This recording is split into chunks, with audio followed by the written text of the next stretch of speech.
if David Musgrave, the Puncher and Watman publisher, didn't exist, it would have been necessary to create him.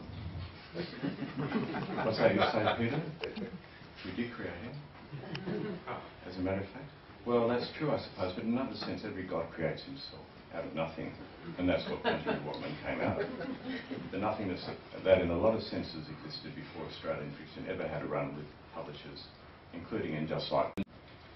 We all here know about the suggestion that most mainstream publishers have become increasingly commercial, i.e. the bottom line is they won't publish unless they believe they can make a relatively quick profit. By relatively, I mean quick, very quick, compared to the slowness with which literature, almost by definition, moves within the culture. This has become a truism. Someone has to become a guardian of the idea that new books and authors are going to be given a chance to find a readership. Otherwise, what are you doing as a publisher? For many publishers, this means that you are publishing more of the same, and ultimately I think this runs out of steam. But I just want to digress for a moment and talk about coming into Sydney from Brisbane, where we now live, my family and I. Not this time, but on a previous occasion when my partner Margaret and my daughter Georgia, as well as Joshua, who's here, is he? Or is he outside? All came into Sydney. Jetting into Sydney on that occasion was a little like the trial of writing and launching this book. How would we achieve liftoff? I had to explain to my 4-year-old daughter how the plane would take off. I mean literally. I had to deal with my daughter that the plane would only fly if we carried out a particular ritual. So I forewarned Georgia that before the plane could lift off, we'd have to flap our arms and puff air like this. Georgie and I were going to do that on the plane together. But as it turned out, Georgie sat on one side of the plane with her mother and I sat with my son Joshua on the other side of the aisle, while a fairly elderly, evidently, as it turned out, Orthodox woman sat next to Joshua and me. I was going to say hello to the woman, but and perhaps she was going to say hello to me. She turned briefly to look at me and thought better of it, perhaps thinking I was not a Christian man. As the plane taxied down the runway and began to lift off, the Orthodox woman ritually began to make the sign of the cross. This put me in a bit of a dilemma, because I had to deal with Georgia, and I couldn't just break it. I looked across from the woman making the sign of the cross to my little daughter on the other side of the aisle, and made the gesture again. I thought I was a pagan before, and now she knew it. I think you'll find that to be the case too as you read this novel. It's the work of a political pagan, someone who doesn't accept the orthodoxies in his heart, but nevertheless, so he believes, certainly understands them. The novel endeavours to work its characters according to particular ALP and political orthodoxies, while it comments on them critically. It's not a novel about politics as such. It's not pretending at all to be a detailed, accurate account of what happened in the years between 1994 and 95 in Sydney, New South Wales, in the ALP right and at Sussex Street. That would be a misreading. That would probably be a lightweight, even superficial novel. This is a novel about the kind of person and people who are behind the culture that operates day-to-day power in this state and indeed in this country. It's an attempt to understand us Australians as political animals, and I mean animals. In some sense, the novel has been sparked by my recognitions, as Simon was saying, as a student and staff member at Sydney University, where I first met the current leader of the House of Representatives and Federal Infrastructure Minister Anthony Albanese, and watched the operations of the early Joe Hockey, now Shadow Treasurer. Sorry. I was an editor of student publications in those days, and I authored in politics, i.e. I broke a story when the SRC election at Sydney University in 1986 was rigged by the stuffing of ballot boxes, since I've been right there behind the scenes when it happened. It seemed to me that if that sort of thing was not nipped in the bud, then it would carry right on into the state and federal scene.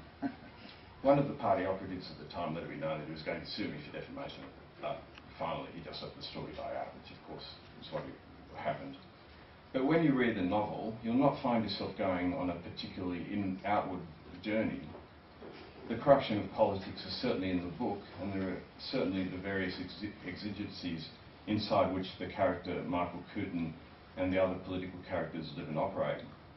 I hope you'll be going on a kind of inward journey into the reasons we, the public, are the way we are when it comes to election time, the campaign, the way we watch news and current affairs, the way we diss our political leaders or those who've been cast out of leadership.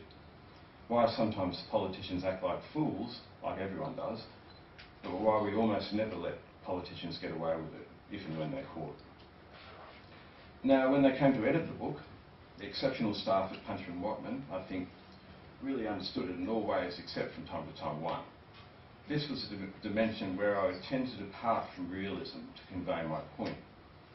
I think they understood that to a certain extent as well, but perhaps not in the way that I did. Like, for instance, I might have invented a completely fictitious pub in Darlinghurst because I thought the name for a pub that I'd invented drove home a point about a theme about the way Australians understand each other in the context of power and power relations. So I invented the pub Take Up Arms in Darlinghurst. Matthew Holt, who was responsible for the close edit, objected and said it destroyed the diegesis, that is, the creative world of the novel. He was right in a way, and of course he won out. His edit was incorporated. But he was also not right in another way. As I said to him via word software comments, I was really more interested in the exegesis, the critique or the interpretation.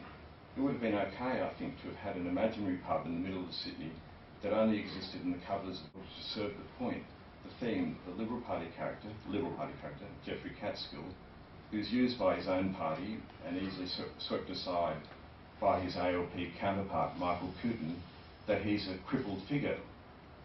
He's literally thus in the book, but also figuratively, in that he just doesn't have a way forward, given his politics and his location, i.e. the demographic.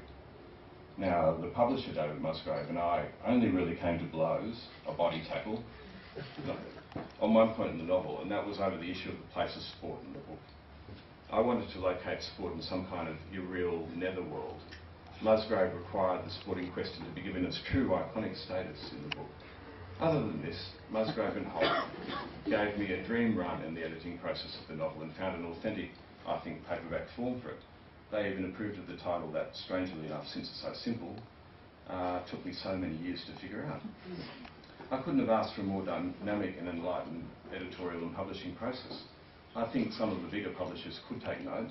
If we have any success with this book, it's because people like Musgrave and Holt are visionary. Attempting to put out a novel like this is a very confronting thing, I think, for its inventors. At least it is for me. It's one thing to work away for months and years, more or less alone at home, and fill out those blank A4 sheets with dialogue and narrative. It's another to see it manifest itself in a kind of public way as something that you then publish. Suddenly it's not really yours anymore, your private business. You're hoping it will become a public thing, a publication, and you have to account for it as you would for your child who's either behaved badly or well and reflects you and your own background. That's not really an easy thing, especially if and when things go wrong. If things go well, of course, bestseller. Like a child who just flukes all their class tests and never has a behaviour problem, well, it's as if you were on easy street.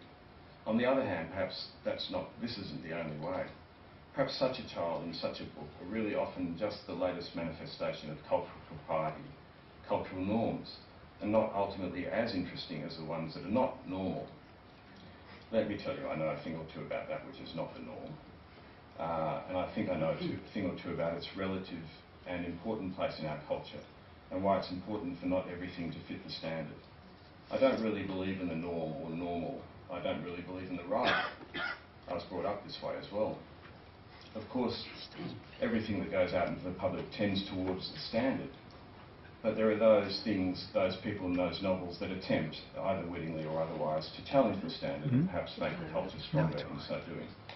I'm hoping that my novel may challenge, while still sufficiently reflecting where we are now, politically as well as in a literary sense, and I'm hoping that the kinds of challenges it throws out will make us ask about why we do want and need to normalise our political creatures and ourselves. So, I thought I might do a very brief reading. It would only be one page. If you buy a copy, you'll see that the books are not so much in chapters as in scenes, and some of the scenes are only 1 page long, and this scene is 1 page long, and they're subtitled, each of them. And this one's subtitled A Week Later, the Criterion Hotel,